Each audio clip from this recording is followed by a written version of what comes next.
कर ले सिंगार चतुर अलबेली, कर ले सिंगार चतुर अलबेली।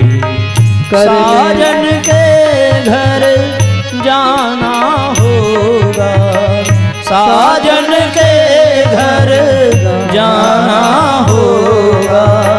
कर ले सिंगार चतुर अलबेली, कर ले सिंगार चतुर अलबेली।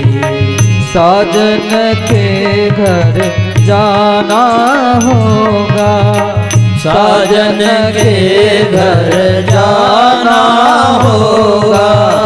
कर ले सिंगार चतुर अलबेली, कर ले सिंगार चतुर अलबेली। सब भावपूर्वक तालियां बजाइए।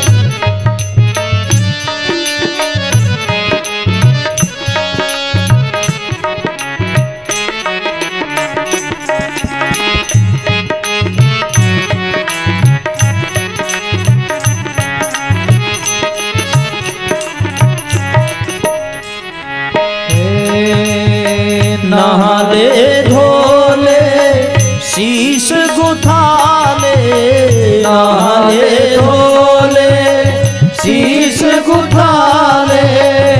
साजन के घर जाना होगा, साजन के घर जाना होगा।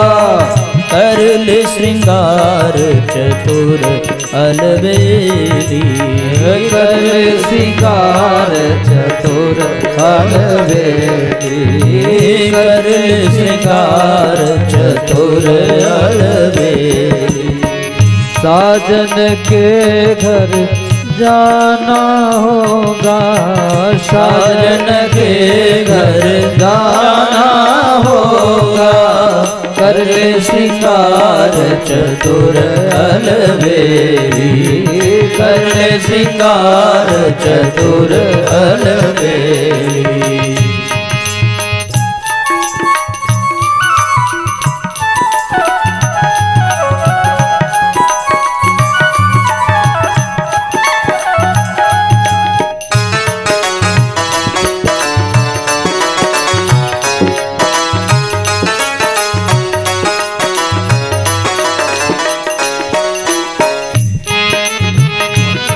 दोनों हाथ से तालियां बजाइए। कबीर दास जी का पद है, गुनगुनाइए।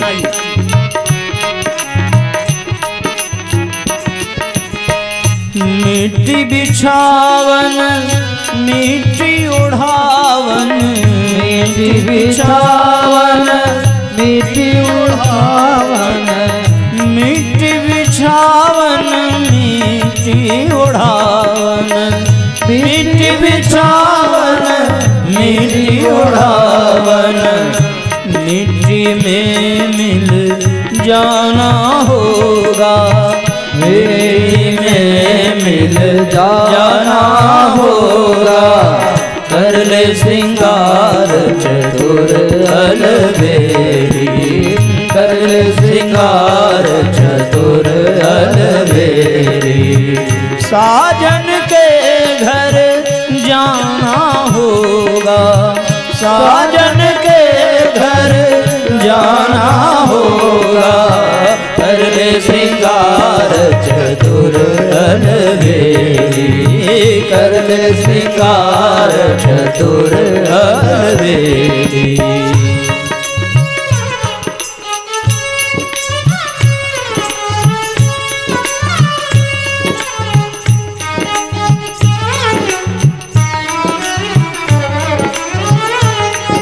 जय हो।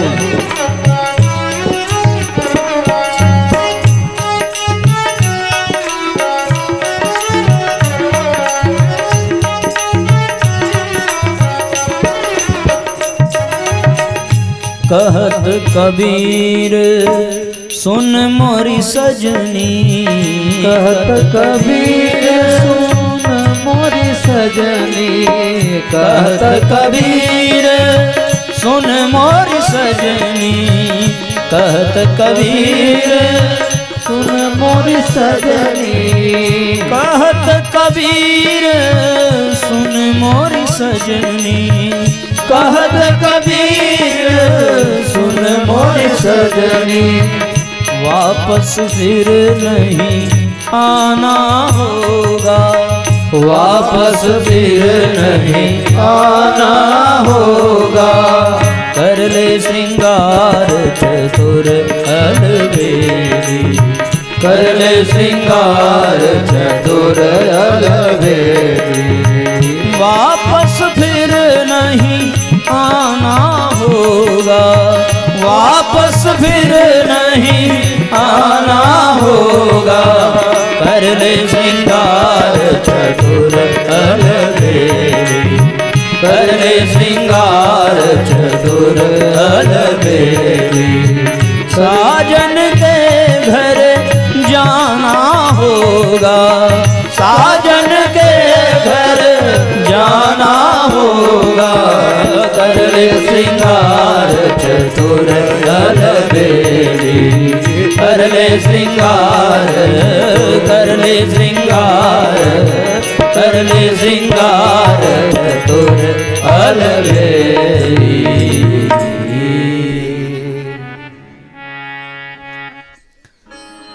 साजन के घर जाना होगा। कर ले श्रृंगार चतुर अलबेली।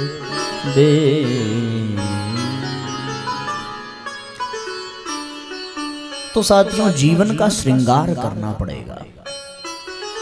और जीवन का जब श्रृंगार हम कर लेते हैं तब जाने में कोई समस्या नहीं होती है।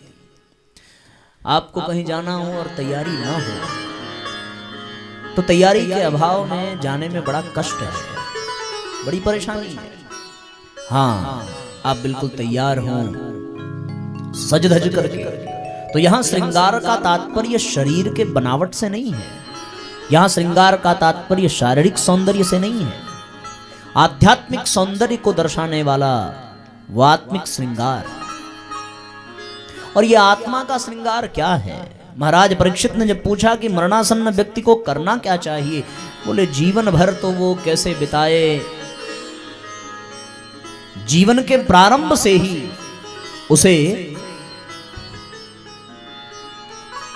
आत्मिक श्रृंगार के निमित्त विचार करना चाहिए। जब जहां जैसा अवसर मिले। सुखदेव जी कहते हैं राजा परीक्षित से, तन्निर्विद्यमाना नामिक्षतामकुतो भयम् योगिनाम नृपम निर्णीतम् हरेर्नामानुकीर्तनम्।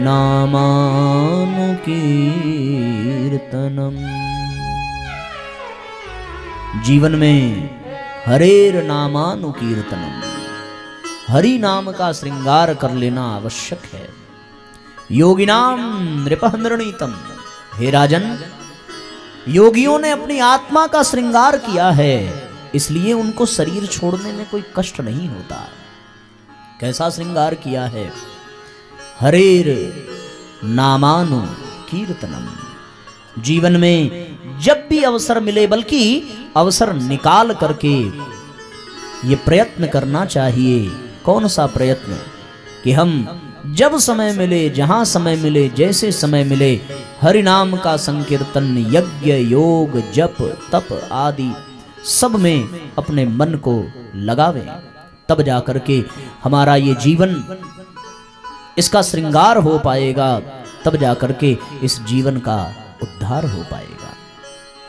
इसलिए साथियों, ये विचारणीय प्रश्न है। शौनकादि ऋषि कहते हैं कि हे सूत जी, हमें विस्तार पूर्वक ये कथा सुनाइए, क्योंकि वो बड़ा अभागा है जो भगवान के नाम का उच्चारण नहीं करता, जो भगवान के गुणों को अपने में धारण नहीं करता, जो भगवान की लीला का रसपान नहीं करता।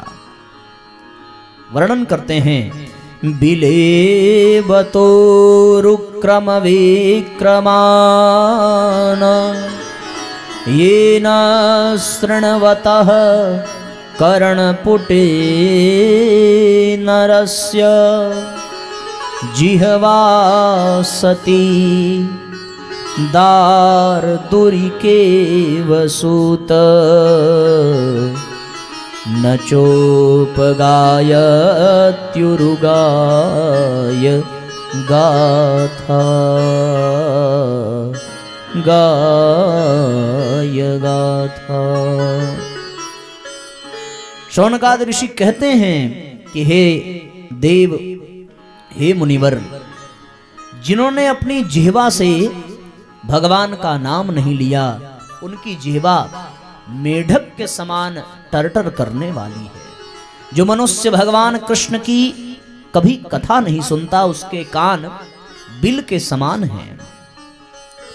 जो सिर कभी भगवान के चरणों में नहीं झुकता, वो सिर जो है भले ही मुकुट से युक्त हो, इसके बावजूद भी वो केवल और केवल शरीर पर बोझ मात्र ही है।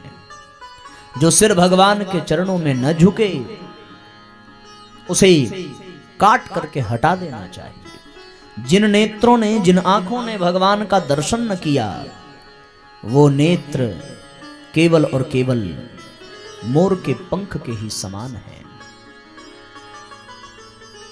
इसलिए पादौ बर्हाइते ते नयने नराणाम लिंगानि विष्णोर निरीक्षतो ये पादौ नृणाम तौ द्रुम जन्म भाजौ क्षेत्राणि नानु ब्रजते हरयौ। जिन कानों ने भगवान की कथा नहीं सुनी, जो चरण चल करके भगवान के धाम तक नहीं गए, वो चरण निरर्थक हैं। केवल और केवल अपने स्थान पर खड़े वृक्ष के समान वो चरण हैं। इसी बात का वर्णन गोस्वामी तुलसीदास जी ने अपनी चौपाई में किया है। इसी श्लोक का भाष्य किया है अपनी चौपाई में। जिन हरि कथा सुनी नहीं काना, जिन हरि कथा सुनी नहीं काना, श्रवण रंध्र ही भवन समाना, श्रवण रंध्र ही भवन समाना। नयन ही संत दरस नहीं देखा, नयन ही संत दरस नहीं देखा, लोचन मोर पंथ करि लेखा, लोचन मोर पंथ करि लेखा। जिन हरि भगति हृदय नहीं आनी, जिन हरि भगति हृदय नहीं आनी, जीवन मृत समान तेरी प्राणी, जीवन मृत समान तेरे प्राणी। जो नहीं करहि राम गुण गाना, जो नहीं करहि राम गुण गाना, जीह सदा दूर जीह समाना, जीह सदा दूर जीह समाना। पुलिस कठोर निठुर सोई छाती, पुलिस कठोर निठुर सोई छाती। सुन हरि चरित न जो हर साथी, सुन हरि चरित न जो हर साथी। तदपि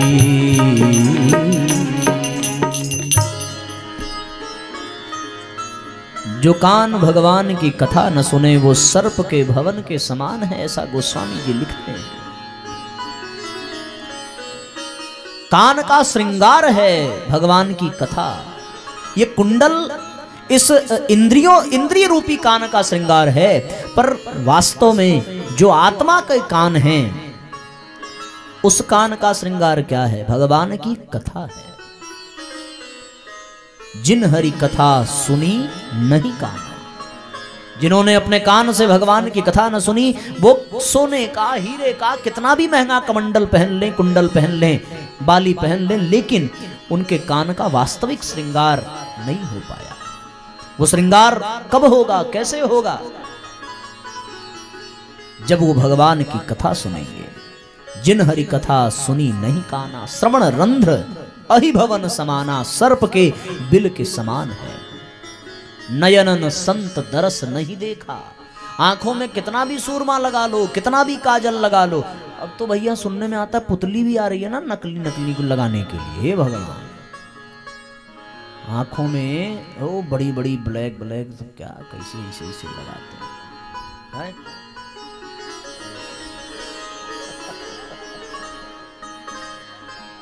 आई लैश है, लगाए हो कभी? मम्मी लगाती है।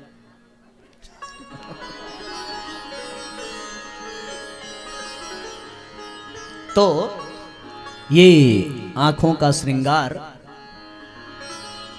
जो है ना, वो क्या है? नयनन संत दरस नहीं देखा। इन आंखों का वास्तविक श्रृंगार तब है जब वो संतों का, गुरुओं का दर्शन करें। अन्यथा तो ये नेत्र जो हैं, ये सब लोचन मोर पंख कर लेखा। मोर के पंख के समान ही निर्जीव हैं ये नेत्र। नेत्रों का श्रृंगार संत दर्श, तीर्थ दर्शन, भगवत दर्शन। कान का श्रृंगार भगवान की कथा। सिर कटु तुम्बरी समतोला, जेन नमत हरि गुरु पदमूला। सिर पर कितना भी बढ़िया मुकुट हो, कितनी भी बढ़िया टोपी हो, कितनी भी अच्छी पगड़ी हो, कितना भी श्रृंगार आपके सिर में हो, लेकिन वो सिर जो है वो भैया क्या है? वो कहते हैं कि कड़वी तुम्बी के समान है, जो गुरु चरणों में न झुके। इसका श्रृंगार ही इसी में है कि वो महापुरुषों के चरणों में झुके। जिन हरि भगत हृदय नहीं आनी, जो अपने हृदय में हरि भक्ति को धारण नहीं करते, वो प्राणी जीते हुए भी मुर्दे के समान हैं। जिनके हृदय में भक्ति न हो। जी है सुदादुर जी है समाना। जिस जिह्वा में कितना भी उसके स्वाद को पूर्ति करने के लिए व्यंजन खिलाया जाए, लेकिन यदि वो जिह्वा भगवान के नाम का उच्चारण न करे, भगवान के नाम का संकीर्तन न करे, तो इस जीभ का, ये जीभ केवल और केवल मेढक के जीभ के समान है। तो साथियों, गिरजा सुनहु राम कै लीला, सुरहित असुर विमोहन सीला। महाराज परीक्षित को सुखदेव यही कहते हैं कि राजन, वास्तविक श्रृंगार जीवन का करना चाहिए। भगवान के नाम की लाली ओठों पर लगी हो, संत दर्श के जो नेत्रों में लगाने वाले रसायन हैं, वो संत दरस के रूप में हो। कानों में भगवान की कथा हो, गले में सोने का मंगलसूत्र हो, अच्छी बात है, सोने की सिकड़ी हो, अच्छी बात है, लेकिन रुद्राक्ष की माला हो और उस माला के द्वारा नित्य भगवान का किसी मंत्र का जाप हो। इसलिए साथियों, वस्त्र कितना भी जीवन में सुशोभित हो, पर कोई ऐसा परिधान भी हो जिसे पहन करके जीवन आध्यात्मिक लगे। ऐसा श्रृंगार जब जीवन में हो, कर ले श्रृंगार चतुर अलबेली। जो ऐसा श्रृंगार कर लेता है, वापस फिर नहीं आना होगा। कर ले श्रृंगार चतुर अलबेली, साजन के घर जाना होगा। सबको जाना है तो फिर सज कर, संवर कर, बंठन करके जाएं, और वो बनना ठन्ना ये अपने दिव्य कर्मों के द्वारा, भगवान के भजन के द्वारा, असहायों की सेवा के द्वारा, पीड़ा पतन निवारण के द्वारा ही संभव है जीवन का श्रृंगार। जितना संभव हो उतना पुण्य करना चाहिए और जितना संभव हो उतना पाप से बचना चाहिए।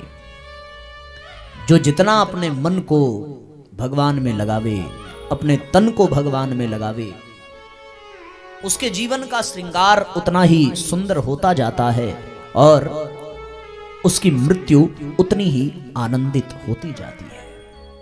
अपने जीवन में कुछ नियम हम लोगों को भी बना लेना चाहिए और वो नियम ऐसा हो कि हमारे जीवन का उससे श्रृंगार हो सके। देखो, शरीर के श्रृंगार का जो आधार है उसको आभूषण कहते हैं, आभूषण ही तो कहते हैं, लेकिन जो आत्मा का श्रृंगार है उसको सद्गुण कहते हैं, सत्प्रवृत्तियां कहते हैं, अच्छी आदतें, अच्छी भावनाएं, अच्छा विचार, ये आत्मा के श्रृंगार हैं।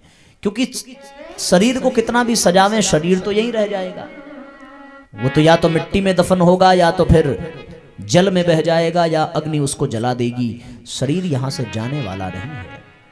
जाएगा कौन? जाएगी ये जीवात्मा। जीवात्मा के साथ ये अंतःकरण चतुष्टय।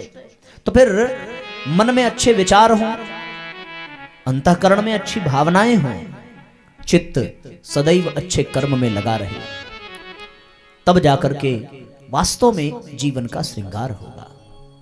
अपने जीवन को सजाने की आवश्यकता है। हम बाहरी चमक धमक, बाहरी सजावट को कितना भी बढ़िया बना लें, पर वो कुछ पल के लिए है। आप ये बताओ, हम लोग इस शरीर की बड़ी प्रशंसा करते हैं, आंखें बिल्कुल मोर के पंख जैसी हैं, पर आंखों से निकलता क्या है? या तो आंसू या तो कीचड़, इसके सिवा आंखों में कुछ भरा ही नहीं है। हम कितनी भी तारीफ कर लें कि भैया नाक तो बिल्कुल तोते जैसी है, लेकिन नाक से क्या निकलता है सोचो जरा। हम मुख होठों की कितनी भी प्रशंसा कर लें, ये होठ बहुत सुंदर, बहुत पतले हैं, लेकिन मुंह खोल करके देखो, इसमें लार भरा है। चमड़े कितने भी चमकीले हों, उखाड़ करके देखो, मांस, मज्जा, मवाद, रक्त, पीप, हड्डियां, इसके सिवा और इसमें क्या है? महत्व तो इसका नहीं है, महत्व है इसके भीतर रहने वाली जीवात्मा का। हम केवल शरीर का श्रृंगार करें तो मरने में आनंद नहीं आएगा। मरने में आनंद कब है? जब हम जीवन का श्रृंगार करें। देखो, जो जीवन का श्रृंगार कर ले वो मरता है तो उसके मुंह से हे राम निकलता है, और जो केवल शरीर का श्रृंगार करे वो मरता है तो उसके मुख से हाय राम निकलता है। तो आप निश्चित करो कि हम जब मरेंगे, मरना है, इससे कोई बचने वाला है नहीं, मरना तो है, तो आप तय करो कि मरते समय हमारे मुख से हाय राम निकले या हे राम निकले। अगर हमारे मुख से हे राम निकलेगा तो दुनिया वालों के मुख से हाय राम निकलेगा, बड़ा अच्छा इंसान था, चला गया। और यदि हमारे मुख से हाय राम निकलेगा तो लोग कहेंगे हे राम बहुत अच्छा हुआ, चला गया।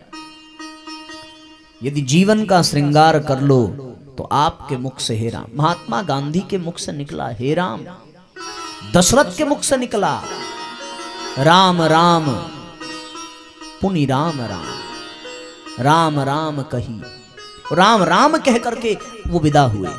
गांधी जी राम राम कह करके विदा हुए। जितने भी महान हैं, महापुरुष हैं, संत हैं, जिन्होंने जीवन का श्रृंगार किया है, वो ऐसे ही विदा होते हैं। उनकी मृत्यु आनंद है, वो मरणानंद है, मृत्यु का आनंद उनको प्राप्त होता है। इसलिए जीवन में मरने की तैयारी करनी पड़ेगी, और उसका एक ही सार है कि हम अपने जीवन को अधिक से अधिक परमात्मा की ओर ले चलें, संसार से अपने आप को ऊपर उठावें। जो संसार से, परिवार से अपने आप को ऊपर उठाकर अपना अधिक से अधिक समय, आप अपने जीवन की दिनचर्या की पूरी समय सारणी तय कर लीजिए, तो आपको ये लगेगा कि आपने अपने जीवन के श्रृंगार के लिए तो कुछ किया नहीं। जीवन का श्रृंगार यानी हर वो कार्य जिससे आपकी आत्मा प्रसन्न होती हो। मन प्रसन्न हो ऐसी बात नहीं। देखो, मन की प्रसन्नता और आत्मा की प्रसन्नता दोनों में अंतर है, ये जान लेना। आपके बच्चे की बहुत बड़ी नौकरी लग जाए तो इससे आपका मन प्रसन्न होगा, लेकिन वो बच्चा खुद भूखा रह करके आपको अपने हाथ से भोजन करावे तो आपकी आत्मा प्रसन्न होगी। क्यों? क्योंकि अब उस बच्चे का सद्गुण आपको दिख रहा है। इसलिए मन की प्रसन्नता के पीछे न भागिए, कल्पना करके देखिए और अनुभव करिए जो मैं आपसे कहूं कि आप खूब बढ़िया बढ़िया व्यंजन खाइए, खूब बढ़िया खाने को मिले, इससे मन प्रसन्न होगा। लेकिन जिस दिन उपवास रखेंगे और वो उपवास पूरा होगा उस दिन आत्मा प्रसन्न होगी। क्यों? गलत तो नहीं कह रहे। आप किसी को गाली दीजिए और वो आपकी गाली बेचारा बर्दाश्त कर ले तो इससे आपका मन प्रसन्न होगा, लेकिन आप किसी की प्रशंसा करिए तो इससे आपकी आत्मा प्रसन्न होगी। आप मॉर्निंग वॉक पर जाइए, हर आदमी जा रहा है, रोज आप टहल रहे हैं, उससे मन प्रसन्न होगा, आज बढ़िया दिन बीतेगा, बढ़िया व्यायाम हो गया, स्वस्थ शरीर है, मन प्रसन्न हो रहा है। लेकिन आप उस पैर को चलाने का काम तीर्थ यात्रा में करिए तो उससे आत्मा प्रसन्न होगी। आप स्विमिंग पूल में जाइए, मन प्रसन्न होगा, लेकिन आप गंगा के किनारे जाइए तो आत्मा प्रसन्न होगी। इसलिए साथियों, वो काम करो जिससे, देखो, देर से सो करके उठिए तो मन प्रसन्न होगा, लेकिन ब्रह्म मुहूर्त में उठ जाइए और उठ करके सूर्य को जल दीजिए और तुलसी के पौधे में जल दीजिए, प्रणाम करिए, भगवान का नाम जप करिए, तो ये जल्दी जगने से आत्मा प्रसन्न होगी। खूब नाचिए कूदिए, इससे मन प्रसन्न होगा, लेकिन बैठकर शांत भाव से भगवान के भजन को सुनिए, इससे आत्मा प्रसन्न होगी। गंदे गीतों को सुनिए, मन प्रसन्न होगा, अच्छे गीतों को सुनिए, आत्मा प्रसन्न होगी। धरती को ग्रह मान लोगे तो धरती को ग्रह मानने से मन प्रसन्न हो जाएगा, लेकिन धरती को माता मान लोगे तो ये आत्मा प्रसन्न हो जाएगी। माँ बाप को पैसा पैदा करने की मशीन समझो तो मन प्रसन्न होगा, पैसा मिल जाएगा, लेकिन जो माँ बाप पैसा ना दे सकें, उन माँ बाप को भी जो बच्चे भगवान समझें और प्यार से माता पिता माथे पर हाथ फेर दें तो आत्मा प्रसन्न हो जाती है। वृक्ष को वृक्ष समझो, फल मिले, मन प्रसन्न होगा, लेकिन वृक्ष को प्रणाम करो देवता समझकर, आत्मा प्रसन्न होगी। सूर्य को प्रणाम नहीं करोगे तो भी सूर्य की धूप में बैठो, अच्छा लगेगा, मन प्रसन्न होगा, लेकिन सूर्य को भगवान समझकर प्रणाम करो, आत्मा प्रसन्न होगी। मृत्यु को आनंद बनाना है, मृत्यु तो बड़ी दूर की बात है, अभी तो जिंदा होना, जीवन को आनंदित करना है, तो आत्मा को प्रसन्न करिए। मन को प्रसन्न करोगे तो सुख मिलेगा, लेकिन आत्मा को प्रसन्न करेंगे तो आनंद मिलेगा। इसलिए हर समय मन की प्रसन्नता की न सोचिए, हर समय मन को प्रसन्न मत करिए। कभी कभी मन को दुखी करिए, कभी कभी मन का विरोध करिए और धीरे धीरे ये विरोध बढ़े और मन से कहो कि भैया मन, तू उसी काम में लगा कर जिससे मेरी आत्मा आनंदित होती है। देखो, किसी से छीन लोगे तो मन प्रसन्न होगा, लेकिन किसी को दान कर दोगे तो आत्मा प्रसन्न होगी, आत्मा आनंदित होगी। अकड़ कर चलोगे, मन प्रसन्न होगा, झुक करके पैर छू लोगे, आत्मा प्रसन्न हो जाएगी। तुम कह करके बात करोगे, मन प्रसन्न होगा, अरे हमसे छोटा है, हम तो ऐसे ही करेंगे, लेकिन आप करके बात करिए, सम्मान दीजिए, आत्मा प्रसन्न हो जाएगी। मैं ये अंतर इसलिए स्पष्ट कर रहा हूं ताकि आप समझिए, इस बात से समझिए कि आत्मा होगी कैसे प्रसन्न। परिवार में लगे तो मन प्रसन्न होगा, भगवान में लगे तो आत्मा प्रसन्न होगी। आत्मा की प्रसन्नता ही जीवन का श्रृंगार है। अपने अंतरात्मा को सजाइए, और अंतरात्मा की सजावट सद्गुण धारण करने से होती है। अपने जीवन के दुर्गुणों को जैसे जैसे आप मिटाते जाएंगे, वैसे वैसे आपके भीतर सद्गुण बढ़ता चला जाएगा। जैसे जैसे जीवन में सद्गुण बढ़ेगा, वैसे वैसे आत्मा का श्रृंगार होता चला जाएगा। महाराज परीक्षित से सुखदेव जी कहते हैं कि परीक्षित, आत्मा का श्रृंगार जरूरी है। जो आत्मा का श्रृंगार कर ले उसका जीवन धन्य हो जाता है। हम जिन महापुरुषों को स्मरण करते हैं, क्यों? क्योंकि उन्होंने अपनी आत्मा का श्रृंगार किया है। किसी का हक छीन लेना मन को प्रसन्न कर सकता है, पर अपने हिस्से का भी किसी को दे देना ये आत्मा को आनंदित करता है। जिन भाइयों ने आपस में युद्ध करके जमीन को एक दूसरे से छीन लिया वो सुखी नहीं है, पर जिन्होंने अपने हिस्से का भी दे दिया, भाई ले जाओ, कुछ दिन हम रहेंगे, क्या इस झंझट में पड़ना, वो जीवन भर आनंद में रहेंगे। तो उपासना, उपवास, उपनिषद, स्वाध्याय, यज्ञ, ये सब क्या है? ये आत्मा की प्रसन्नता के लिए है। इसको जीवन में जितना बढ़ाइए उतना आनंद आएगा, खुद भी और अपने बच्चों को भी, अपने परिवार को। जीवन को आनंदित करिए, जीवन का श्रृंगार करिए, तब जाकर के मरने में आनंद आएगा। मरने से सब जग डरा, मेरे मन आनंद, कब मिली हो कब भेंटी हो, पूर्ण परमानंद। तो आनंद तभी है जब हम आत्मा के लिए कुछ करें, हम अपनी अंतरात्मा के लिए सोचें। अब तक केवल हम शरीर के लिए सोचते आए। यहां पर क्रमिक मुक्ति और सद्यो मुक्ति का वर्णन किया है।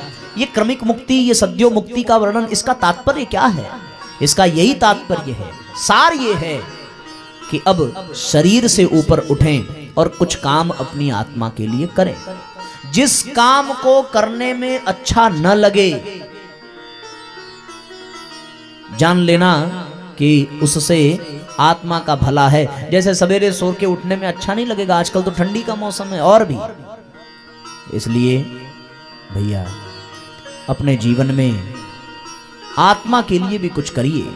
जैसे आपने ये भागवत का आयोजन किया, ये किसके लिए है? ये शरीर के लिए नहीं है, ये आत्मा के लिए है। और इससे आत्मा प्रसन्न हो रही है, इससे मन और आत्मा प्रसन्न है, तभी मन भी खुश रहेगा। सीधी सी बात, अगर आत्मा दुखी है तो मन को आप झूठी दिलासा नहीं दिला सकते। आपकी आत्मा प्रसन्न हो तो मन भी आनंदित रहेगा। इसलिए जीवन में आत्मिक उत्थान के लिए कुछ करिए। आत्मा का उत्थान हो, आत्मा का उद्धार हो, तब जाकर के बात बनती है। आत्म कल्याण के लिए तो कर ले श्रृंगार चतुर। चतुर कौन है? समझदार कौन है? जो जीवन का श्रृंगार कर ले, जो आत्मा का श्रृंगार कर ले और अपने जीवन को धन्य बना ले।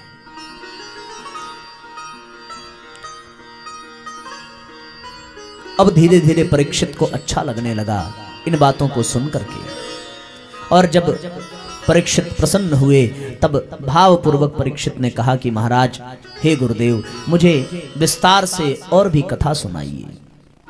अब एक ही प्रार्थना है कि हे भगवान, मुझे भगवान कृष्ण के बारे में और भी जानना है। उन्होंने संसार को कैसे रचा, कैसे उन्होंने ब्रह्मा आदि देवताओं को बनाया। तब भगवान शुकदेव ने सृष्टि के निर्माण की कथा महाराज परीक्षित को सुनाई। उन्होंने बताया कि परीक्षित, यही बात एक बार देवर्षि नारद ने पितामह ब्रह्मा जी से पूछी थी। ब्रह्मा जी से नारद जी ने कहा था कि हे पिता, आपको मेरा प्रणाम है, मुझ पर कृपा करिए और मेरी शंका का समाधान करिए। हम लोग आपका ध्यान करते हैं, आपकी पूजा करते हैं, पर आप किसके ध्यान में निमग्न रहते हैं? आपसे भी बड़ा कोई और है क्या? हम सब लोगों को तो आपने बनाया, पर आपको किसने बनाया? आप किसका चिंतन करते हैं? हम लोगों को आप मार्गदर्शन देते हैं, पर आपको मार्गदर्शन देने वाला कौन है? तब ब्रह्मा जी बताते हैं कि हे नारद, मेरा मार्गदर्शन करने वाला, मुझ पर कृपा करने वाला कोई और नहीं, स्वयं मेरा भी पिता, इस संसार का पिता कौन है? स्वयं साक्षात परब्रह्म है। ऐसे परब्रह्म परमात्मा का स्मरण करते हुए ब्रह्मा जी आनंदित हुए। उन्होंने बताया कि एक बार मैं भगवान के नाभिकमल से उत्पन्न हुआ, न आदि न अंत, कुछ भी पता नहीं चल रहा है। आकाशवाणी हुई, तप करने की प्रेरणा मिली। मैंने 1000 वर्ष तक गायत्री महामंत्र का अनुष्ठान किया, तब जाकर के मुझे उस परम पिता परमात्मा के निराकार स्वरूप का दर्शन हुआ। वो परमात्मा उन्हीं की प्रेरणा, उन्हीं की इच्छा और उन्हीं की शक्ति से मैं इस सृष्टि का सृजन करता हूं। उन्हीं के स्मरण में निमग्न रहता हूं। उन्हीं के कारण मेरी वाणी कभी असत्य नहीं होती। उन्हीं के कारण मेरी इंद्रियां कभी मर्यादा का उल्लंघन नहीं करती। वही भगवान इस धरा पर समय समय पर अवतार लेते हैं और अवतार लेकर के वो धर्म की स्थापना करते हैं, अधर्म का उन्मूलन करते हैं। तब नारद जी ने पूछा कि प्रभु, उनकी कृपा से कैसे आपने सृष्टि की रचना की और आपको इस सृष्टि में मोह नहीं होता? हम लोग कुछ भी छोटा सा बना लें तो हमें उसके प्रति आसक्ति हो जाती है, पर ब्रह्मा जी उससे ऊपर हैं। और यहां पर ब्रह्मा जी ने चतुश्लोकीय भागवत सुनाया है नारद जी को, जो भगवान ब्रह्मा को ब्रह्म ने प्रदान किया था, वो चतुश्लोकीय भागवत, जिसके बारे में ब्रह्म ने ब्रह्मा को प्रदान किया है। इसलिए साथियों, वो चतुश्लोकीय भागवत जिसका विस्तार भगवान वेदव्यास ने किया, अहमेवा समेवाग्रे नान्यदयत सदसत्परं पश्चादहं यदेतच्च यो वशिष्येत सोऽस्म्यहम्। ऋतेर्थं यत् प्रतीयेतन्नं प्रतीयेत चात्मनि तद्विद्यादात्मनो मायां यथा भासो यथा तमः। यथा महान्ति भूतानि भूतेषु चावचेष्वनो प्रविष्टान्यप्रविष्टानि तथा तेषु न ते स्वहम्। एतावदेव जिज्ञास्यं तत्त्वजिज्ञासुनात्मनः अन्यव्यतिरेकाभ्यां यत्स्यात् सर्वत्र सर्वदा। अहमेवा समेवाग्रे, यानी सृष्टि के आरंभ होने से पहले कौन था? भगवान ने ब्रह्मा जी को बताया और ब्रह्मा जी वही नारद जी को बता रहे हैं, और वही बात सुखदेव जी परीक्षित को बता रहे हैं कि परमात्मा कहते हैं कि जब इस संसार में कुछ भी नहीं था तो जो था वो केवल और केवल मैं था। इस संसार में जो कुछ भी है वो केवल और केवल मैं ही हूं, मेरे अतिरिक्त कुछ भी नहीं है। और ये संसार जब समाप्त हो जाएगा तो जो बचेगा वो केवल और केवल मैं ही बचूंगा। जैसे आप यहाँ कथा सुनने आए तो इसके पहले भी इस मकान के मालिक यहाँ थे। आप हो तब भी वो मालिक हैं, आप चले जाओगे तब भी वो मालिक हैं। उसी प्रकार आप इस संसार में हैं, उसके पहले कुछ नहीं था तो भी इस संसार का मालिक था, और ये संसार जो बना तब भी वो मालिक है। जब सब समाप्त हो जाएगा, मिट जाएगा, तब भी जो बचेगा केवल वही बचेगा। भगवान ने अपने स्वरूप का दर्शन कराया। यो वशिष्येत, जो शेष है वो केवल और केवल सोऽस्म्यहम्, मैं ही हूं जो शेष बचता है। यानी परमात्मा के अतिरिक्त कुछ भी नहीं है, सब समाप्त, केवल बचता है तो वो ईश्वर ही। ऋतेर्थम यत् प्रतीयेत न प्रतीयेत चात्मनि, मूल तत्व आत्मा को जो दिखलाई नहीं देता है, इसके अलावा सत्य जैसा जो कुछ भी प्रतीत होता है वो सब माया है। यानी हमारी आंखें जिसको सत्य समझें और जो असत्य को समझावे वो मेरी माया है। भगवान ऐसा कहते हैं, मेरी माया के प्रभाव से सत्य असत्य प्रतीत होता है और असत्य सत्य प्रतीत होता है।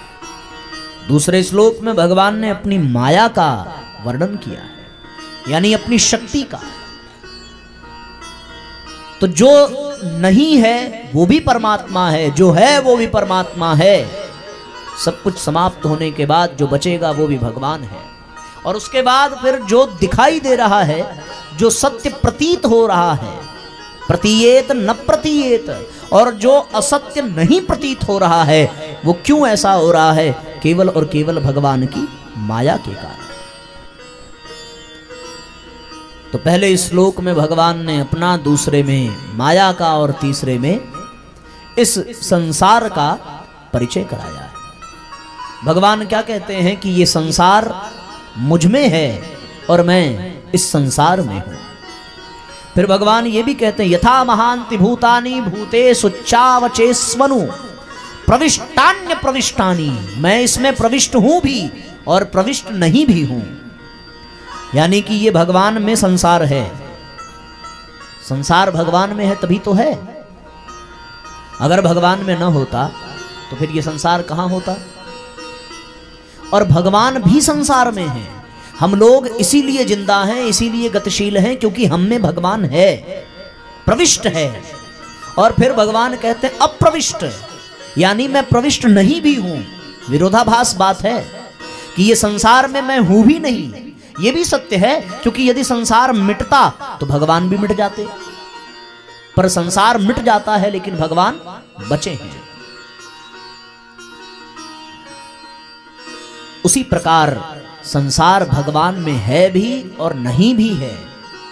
क्योंकि है इसीलिए ये संसार दिख रहा है, नहीं है ये इसलिए क्योंकि संसार मिट जाता है पर भगवान मिटता नहीं है।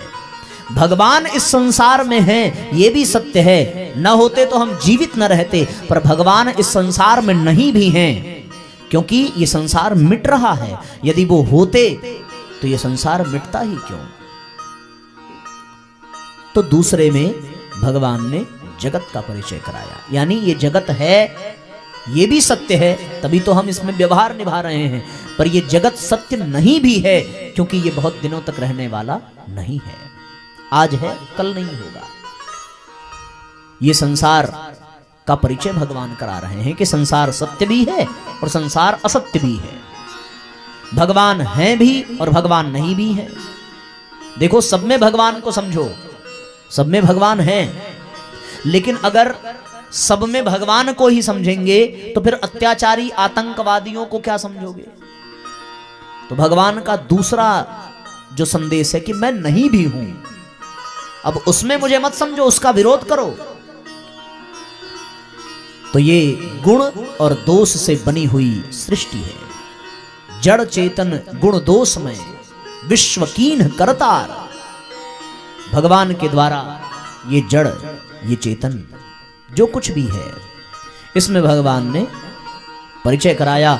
और फिर चौथे श्लोक में भगवान एतावदेव जिज्ञासम तत्व जिज्ञासुनात्मनः, जिज्ञासुओं को ये जानना है, जो आत्म तत्व को जानने की इच्छा रखते हैं वो ये जानने का प्रयत्न करते हैं कि ये संसार क्या है, संसार को बनाने वाला कौन है, और ये संसार जब सत्य प्रतीत हो और उस सत्य को दर्शाने वाली वो भगवान की शक्ति माया कौन है। इसी जिज्ञासा को शांत करने के लिए भगवान अपने स्वरूप का, अपनी माया के स्वरूप का और अपने संसार का वर्णन करते हैं। यही ज्ञान नारद जी को दिया, यही नारद जी ने ज्ञान भगवान वेदव्यास को दिया, और यही भगवान वेदव्यास ने विस्तार पूर्वक 18,000 श्लोकों में लिखा। यही बात सुखदेव और महाराज परीक्षित को बताते हैं। ये बात जब जीवन में उतर जाए, जीव जगत और जगदीश का परिचय मिल जाए तो सारा बंधन समाप्त हो जाता है। जब तक जीव और जगत और जगदीश का परिचय नहीं होता तब तक मृत्यु कष्टदायक लगती है। पर जब ये प्रतीत हो जाए कि ये संसार सत्य नहीं है तो फिर यहां रहना कौन चाहेगा? अभी आपसे कह दिया जाए कि इस संसार में भूकंप आने वाला है तो बताओ रह पाओगे? यानी ये संसार मिटने वाला है तो कौन रहना चाहेगा। जिस धरती पर हम हैं, ये धरती अभी सरकने वाली है, कोई नहीं रहेगा। कोई आपसे कह दे कि ये गाड़ी है, अभी ये लड़ने वाली है, ये मिट जाने वाली है, तो आप उस गाड़ी को छोड़ देंगे ना। उसी प्रकार जब ये विश्वास हो जाए कि ये संसार नश्वर, ये समाप्त होने वाला है, तो इस संसार में कौन रहना चाहेगा। फिर तो मरना ज्यादा आसान लगेगा, तब वो मृत्यु आनंद बन जाएगी। जब ये ज्ञान हो जाए, हम जगत को जान लें जिस जगत में हैं, और जगत की सच्चाई पता चल जाए, व्यक्ति छोड़ करके जाना चाहेगा। स्वयं को जान ले तो पता चल जाएगा कि उसने जो किया है उसके बदले उसको वही फल प्राप्त होगा। और जगदीश को जान ले तो पता चल जाएगा कि मरने के बाद जाना कहाँ है। मृत्यु को आनंद बनाना है। उसके पश्चात महाराज परीक्षित ने और भी अनेकों प्रश्न पूछे। तब सुखदेव ने कहा कि जो तुम प्रश्न पूछ रहे हो, यही प्रश्न विदुर जी ने मैत्री ऋषि से पूछा है। विस्तार पूर्वक उसके बारे में चर्चा करेंगे, पर कब करेंगे? हाँ, समझदार हैं आप लोग। बाकी की जो चर्चा है वो कल होगी। हम लोग भगवान के नाम का संकीर्तन करें और विस्तार पूर्वक कल वाली कथा में उपस्थित होंगे। कल हम लोग भगवान का जन्मोत्सव भी मनाएंगे। चौथा दिन है, भगवान कृष्ण के प्राकट्य की भी कथा हम सब सुनेंगे और उसका आनंद लेंगे।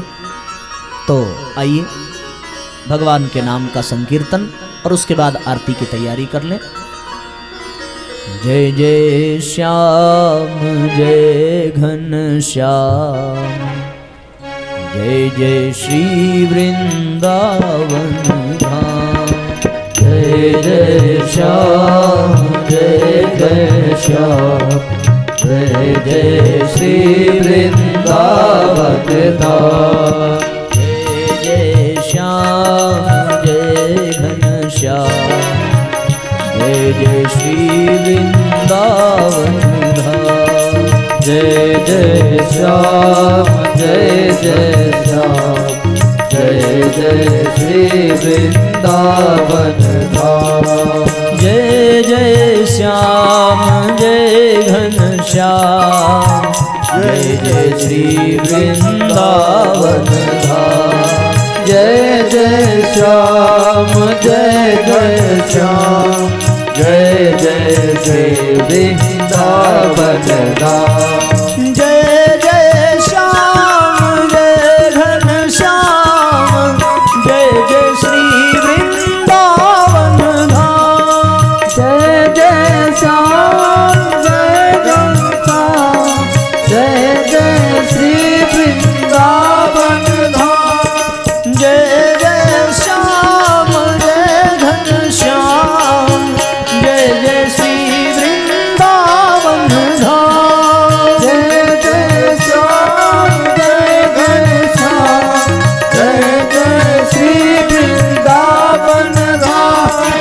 जय श्याम जय घन श्याम, जय श्याम जय घन श्याम, जय जय श्याम जय घन श्याम, जय जय श्याम जय घन श्याम। जय जय श्री वृंदावन धाम। जय जय श्री वृंदावन धाम। जय जय श्री वृंदावन धाम। जय जय श्री वृंदावन धाम। जय जय श्याम जय घन श्याम, जय जय दोनों हाथ ऊपर उठा श्याम जय घन श्याम। जय जय श्याम जय घन श्याम, जय जय श्याम जय घन श्याम। जय जय श्याम जय घन श्याम, जय जय श्याम जय घन श्याम। जय जय श्री वृंदावन धाम। जय जय श्री वृंदावन धाम। जय जय श्याम जय घन श्याम, जय जय श्याम जय घन श्याम। जय जय श्री वृंदावन धाम। जय जय श्री वृंदावन धाम। जय जय श्याम जय घन श्याम, जय जय श्याम जय